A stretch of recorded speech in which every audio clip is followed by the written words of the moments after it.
माता के चरण छूकर राम ने वन जाने की आज्ञा मांगी। कौशल्या ने कहा, मैं तुम्हें वन जाने से रोकती हूँ। तुम्हारे पिता कैकेयी के बहकावे में आ गए हैं। जब तुमने कोई अपराध ही नहीं किया तब वन क्यों जाओ?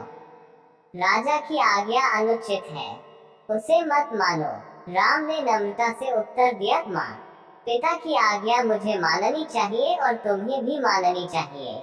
उनकी आज्ञा का उल्लंघन करना मेरी शक्ति के बाहर है। अब मुझे वन जाने की अनुमति दो और आशीर्वाद दो। लक्ष्मण से उन्होंने कहा, भैया, भाग्यवश जीवन में ऐसे उलट पफेर उतार चढ़ाव आते रहते हैं। इसमें किसी का दोष नहीं, न राजा का और न माता कैकेयी का। भाग्य की बात लक्ष्मण को बिल्कुल अच्छी नहीं लगी। वे तमक कर बोले, भाग्य के भरोसे तो जीना कायरों का काम है। जीवन उसी का सफल है जो अपने भरोसे जीता है। अपने बाहुबल से आप राज सिंहासन पर बैठे। अगर किसी ने विरोध किया तो मैं अयोध्या में आग की वर्षा कर दूंगा। श्री राम ने लक्ष्मण को समझाया, मेरे लिए जैसा राज सिंहासन वैसा ही वन। अधर्म का राज्य मुझे नहीं चाहिए। तुम जो कह रहे हो वह आयो के अनुकूल व्यवहार नहीं है। लक्ष्मण चुप हो गए। कौशल्या रोकर राम से लिपट गई और कहने लगी, जाते ही हो तो मुझे साथ ले चलो। राम ने उन्हें समझा बुझाकर शांत किया और वन जाने की अनुमति मांगी। माता ने कहा, बेटा, जाओ, जिस धर्म का तुम पालन कर रहे हो वही तुम्हारी रक्षा करे। मेरे व्रत पूजन का सब फल तुम्हें मिले, सब दिशाएं तुम्हारे लिए मंगलमय हो। मेरा रोम रोम तुम्हें आशीर्वाद देता है।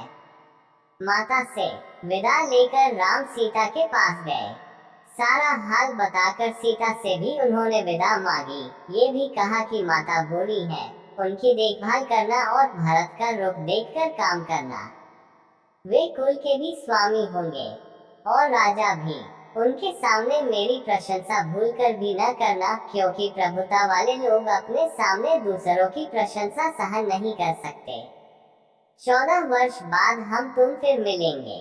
इस समाचार से सीता व्याकुल हो गई। फिर संभल कर बोली, मुझे छाया की भांति तुम्हारे साथ रहने का पिता से आदेश मिला है।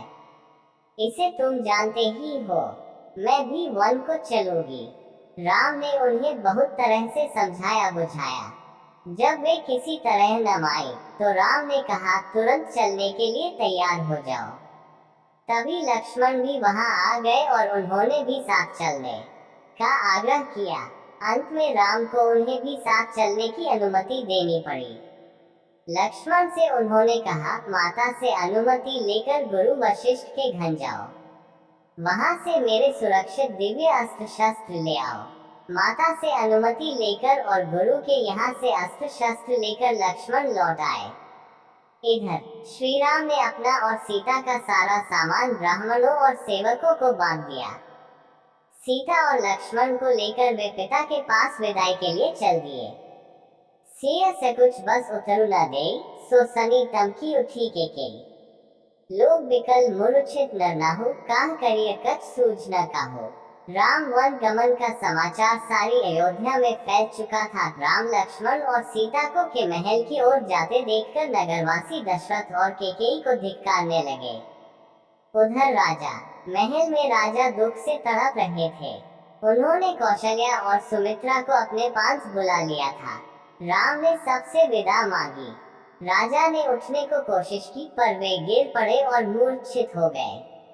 जब उनकी मूर्छा जगी तो राम ने विदा मांगी और कहा, सीता और लक्ष्मण भी मेरे साथ जाने का आग्रह कर रहे हैं। हम लोगों के लिए आप शोक न करें। राजा दशरथ ने कहा, बेटा, केकेयी ने मेरी मति हर ली है। मुझे पकड़कर बंदीगृह में डाल दो और अयोध्या के राजा बन जाओ। राम ने बड़ी नम्रता से कहा, पिताजी, मुझे राज्य लोभ बिल्कुल नहीं है। यदि मैं वन न जाऊं तो आपका वचन भी मिथ्या होगा। रघुकुल की रीति मिट जाएगी। मुझे वन जाने दीजिए। कैकेयी बीच बीच में राजा दशरथ को फटकारती जाती थी। राम को छाती से लगाकर राजा मूर्छित हो गए। इतने में केकेयी वल्कल वस्त्र ले आए और राम से बोली, लो, इन्हें पहनकर वन को जाओ। राम ने राजसी वस्त्र उतार दिए और वल्कल वस्त्र पहन लिए। सीता को भी कैकेयी ने तपस्विनी के वस्त्र दिए। ये देखकर लोग राजा दशरथ और कैकेयी को तरह तरह से धिक्कारने लगे।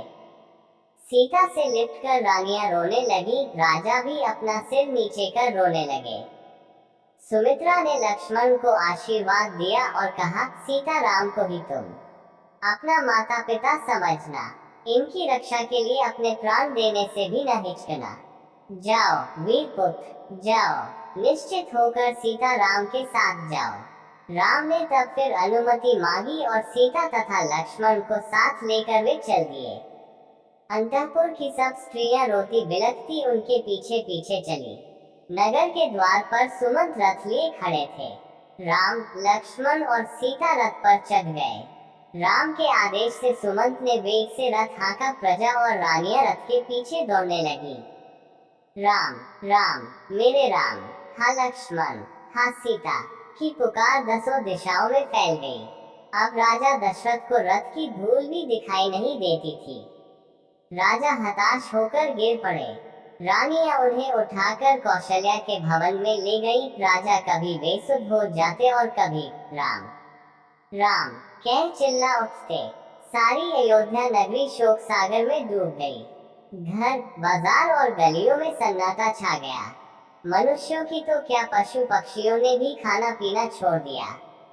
उधर नगरवासियों की एक भारी भीड़ रथ के पीछे पीछे दौड़ रही थी।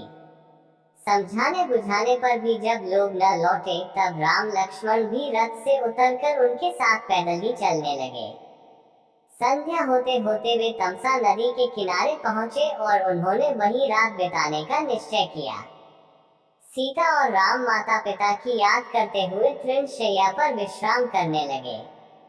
कुछ दूर पर लक्ष्मण धनुष बाण लेकर पहरा देने लगे। सुमंत भी उनके साथ जा बैठे। थके मांदे पुरवासी घोर निद्रा में सो गए। पहर रात रहते ही राम उठे और सुमंत से बोले, तात, लोगों का कष्ट मुझसे नहीं देखा जाता। शीघ्र रथ तैयार करो और इस प्रकार रथ हाँको कि जगने पर लोगों को पता न लगे कि रथ किधर गया। सुमंत ने ऐसा ही किया। सवेरा होने पर जब लांगों को आंखें खुली तो देखा कि राजकुमार नहीं है। वे इधर उधर दौड़कर उन्हें खोजने लगे। जब कहीं पता न लगा तो निराश होकर नगर को लौट गए। Hi friends, welcome to Cinema Prime YouTube channel। Interesting Hindi story motivational video के लिए सब्सक्राइब कीजिए Cinema Prime YouTube channel. Please subscribe, press bell icon.